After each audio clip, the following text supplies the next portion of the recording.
வணக்கம் நண்பர்களே, நான் உங்கள் பாலசுப்ரமணியன். நம்ம இப்போ இந்த வீடியோவில் எதை பற்றி பார்க்க போகிறோம் அப்படின்னு பார்த்தீங்கன்னா, ரிவார்ட் பாயிண்ட்ஸ் பயன்படுத்தி நம்மளோட மினிமம் பிடிசி பாயிண்ட்ஸை எப்படி அதிகப்படுத்துறது அப்படிங்கிறத பற்றி பார்க்க போகிறோம். அதுக்கு முதல்ல ரிவார்ட்ஸ் காலத்துக்குள்ளே போயாச்சு அப்படின்னா யுவர் ரிவார்ட் பாயிண்ட்ஸ் எவ்வளோ இருக்குது அப்படின்றத காட்டுவாங்க. இப்போ 669 ரிவார்ட் பாயிண்ட்ஸ் பார்த்திங்கன்னா என்னோடய அக்கௌண்ட்டில் இருக்குது. அதை அப்படியே ஸ்க்ரோல் பண்ணி மேலே போனோம்னா ஃப்ரீ பிடிசி போனஸ் அப்படின்ற ஒரு ஆப்ஷன் இருக்கும். அதை கிளிக் பண்ணிங்க அப்படின்னா 1000% வந்து பார்த்திங்கன்னா 663 கேட்குறாங்க. 500க்கு வந்து 331 கேட்குறாங்க. 100%க்கு 66 கேட்குறாங்க. 50%க்கு 33 கேட்குறாங்க. இப்போ நம்மகிட்ட 663 வந்து பார்த்திங்கன்னா இருக்குது. அப்போ 1000% வந்து ரெடீம் கொடுக்குறோம்.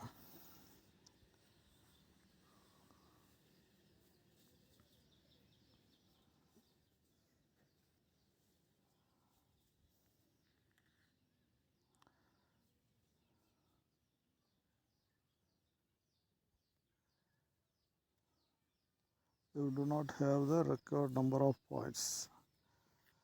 வந்து பார்த்தீங்க அப்படின்னா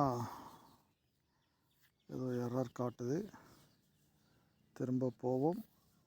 ஆக்டிவேஷன் ஆயிடுச்சுங்க.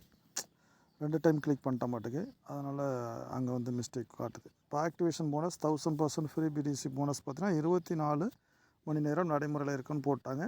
இப்போ இந்த 24 மணி நேரத்துக்குள்ளே 24 டைம் நம்ம ரோல் பண்ணணும் அப்படின்னா, ஃபஸ்ட்டு டைம் வந்து பார்த்திங்கன்னா மினிமமே 32 பிடிசி வந்து பார்த்திங்கன்னா நமக்கு கிடைக்கிது.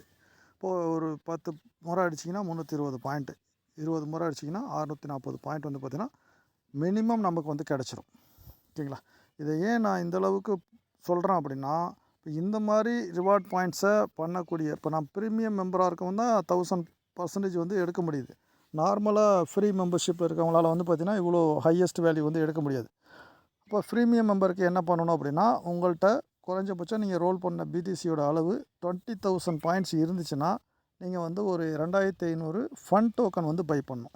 அது வந்து பார்த்திங்கன்னா இதில் ப்ரீமியம் மெம்பர்ஷிப்பில் போய் பார்த்திங்கன்னா தெரியும். இதில் வந்து பார்த்திங்கன்னா இப்போ நான் 5000 டோக்கன் வந்து லாக் பண்ணியிருக்கேன். கிட்டத்தட்ட 40,000 பிடிசி வேல்யூ உள்ளது. இப்போ நீங்கள் மினிமம் வந்து பார்த்திங்கன்னா எவ்வளோ பண்ணுறது அப்படின்னு பார்த்தீங்கன்னா 2500 ஃபண்ட் டோக்கன் வந்து நீங்கள் ஹோல்ட் பண்ணிங்க அப்படின்னா 1 இயருக்கு ஹோல்ட் பண்ணும்போது வந்து பார்த்திங்க அப்படின்னா உங்களுக்கு 2% வந்து பார்த்திங்கன்னா கேஷ்பேக் இருக்குது. அதே நேரத்தில் வீல் ஆஃப் ஃபார்ச்சூன் வந்து 4 வீல் வந்து பார்த்திங்கன்னா உங்களுக்கு கொடுப்பாங்க. ஓகேங்களா? ஃபஸ்ட்டு ஸ்டார்டிங்கில் 1 தருவாங்க, அப்புறம் 30 நாள் முடிஞ்சோன்னா 1 தருவாங்க, அப்புறம் 90 நாள் முடிஞ்சோன்னா 2 தருவாங்க, 180 நாள் முடியும் போது 3 தருவாங்க, 360 நாள் பிறகு 4 தருவாங்க. இந்த வீல் ஆஃப் ஃபார்ச்சூன் நீங்கள் மெயில் போய் ரோல் பண்ணியிருந்தீங்கன்னா தெரியும் வீல் ஆஃப் ஃபார்ச்சூனை பற்றி. இந்த மாதிரி ப்ரீமியம் மெம்பரில் இருக்கிறவங்களுக்கு இந்த ரிவார்ட் பாயிண்ட்டை யூஸ் பண்ணி உங்களோட பிடிசியோட வேல்யூ வந்து நீங்கள் இன்க்ரீஸ் பண்ணிக்கலாம். இப்போ இதன் மாதிரி ரோல் பண்ணக்கூடிய பர்சன்ஸ் ஒரு 100 பீப்புள்ஸ் உங்கள் அக்கௌண்ட்டில் இருந்தாங்க அப்படின்னா, ஒரு நாளைக்கு அவங்க 640 பாயிண்ட்ஸ் எடுக்கிறாங்கன்னா அதில் 50% எவ்வளோ ஆச்சுங்க? 320 பாயிண்ட்ஸ். அப்போ ஒருத்தர் 320 பாயிண்ட் எடுக்கிறாருன்னா 100 பேர் இருந்தாங்கன்னா 32,000 பாயிண்ட்ஸ். 32,000 பாயிண்ட்ஸ் நீங்கள் வித்ட்ராவல் போட்டிங்கன்னா இன்றைக்கி 1500 இப்போ தினமும் 1500 ஏர்ன் பண்ணுறதுக்கு ஒரு அட்டகாசமான ஒரு ஆப்பர்ச்சுனிட்டி தான் உங்கள் கையில் கொடுத்துருக்கோம். ஃப்ரீயாக கொடுத்துருக்கோம். ஃபஸ்ட்டு ரோல் பண்ணி மினிமம் 20,000 பாயிண்ட்ஸ் கொண்டு வாங்க. அதை அப்படியே ஃபண்ட் டோக்கன் பை பண்ணி ப்ரீமியம் மெம்பர்ஷிப் கன்வெர்ட் பண்ணுங்கள். ப்ரீமியம் ஆனதுன்னா நீங்கள் வந்து பார்த்தீங்கன்னா நீங்கள் ரிவார்ட் பாயிண்ட்டை யூஸ் பண்ணி இந்த மாதிரி வந்து பார்த்திங்கன்னா எவ்ரிடே வந்து உங்களோட இன்கம்மை 1500 அளவுக்கு வந்து பார்த்திங்கன்னா உயர்த்திக்கலாம். சரியாக பயன்படுத்துங்க friends. Thank you all of you. Thank you.